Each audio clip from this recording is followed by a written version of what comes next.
नमस्कार, मैं हूं आपके साथ अंजना शर्मा और आप देख रहे हैं वर्तमान युग। तो आइए शुरुआत करते हैं आज की खास खबर से। मनमोहन सिंह के निधन पर कांग्रेस कार्यसमिति ने पारित किया शोक प्रस्ताव, योगदान को किया याद। पूर्व प्रधानमंत्री डॉक्टर मनमोहन सिंह के निधन पर कांग्रेस कार्यसमिति ने शनिवार को न सिर्फ एक शोक प्रस्ताव पारित कर उन्हें अपनी श्रद्धांजलि दी, बल्कि देश के विकास में उनके अहम योगदान को भी याद किया।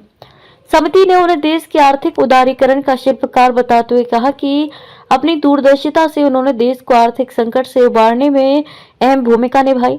आर्थिक सुधारों की शुरुआत उन्होंने अपने समय में ही की थी, वैश्विक बाजार के लिए देश के द्वार खोले, जिसका परिणाम ये है कि देश आज एक मजबूत आर्थिक ताकत बनकर दुनिया के सामने खड़ा है। योगदान को आगे बढ़ाने का संकल्प।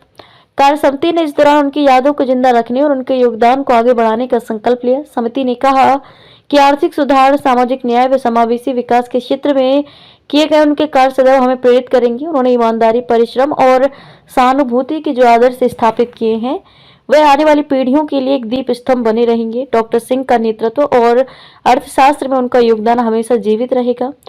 डॉक्टर सिंह कांग्रेस कार्यसमिति के भी लंबे समय तक सदस्य रहे। कार्यसमिति ने पारित अपने शोक प्रस्ताव में कहा है कि डॉक्टर मनमोहन सिंह ने 13वें प्रधानमंत्री के रूप में देश का नेतृत्व शांति, दृढ़ संकल्प व असाधारण बुद्धिमत्ता के साथ किया।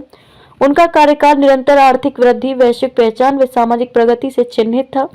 कई अहम फैसलों का जिक्र उन्होंने 2008 के वैश्विक वित्तीय संकट के दौरान देश को बचाने के लिए अहम रणनीतिक उपाय किए, जिसका असर ये था कि देश उस संकट से बचकर निकला। उनके नेतृत्व में मनरेगा, शिक्षा का अधिकार, ऐतिहासिक Bharat America civil nuclear deal, राष्ट्रीय खाद्य सुरक्षा कानून व सूचना का अधिकार जैसे कानूनों के जरिए देश को सशक्त बनाने की कोशिश की है। प्रस्ताव में कहा गया है कि राजनेता के साथ ही पूर्व प्रधानमंत्री एक सम्मानित शिक्षाविद भी थे। उनकी अर्थशास्त्र की गहरी समझ और शिक्षा के प्रति उनकी प्रतिबद्धता ने अनगिनत छात्रों, विद्वानों और नीति निर्माताओं को प्रेरित किया। शालीनता को किया याद। समिति ने उनकी विनम्रता और शालीनता को भी याद किया और कहा कि उनका व्यवहार शांत, संतुलित और हमेशा ईमानदारी से प्रेरित था। यही नहीं, किस तरह गरिमा, विनम्रता किसी उच्च पद पर बैठे व्यक्ति के चरित्र का हिस्सा हो सकती है, वे इसका बड़ा उदाहरण थे।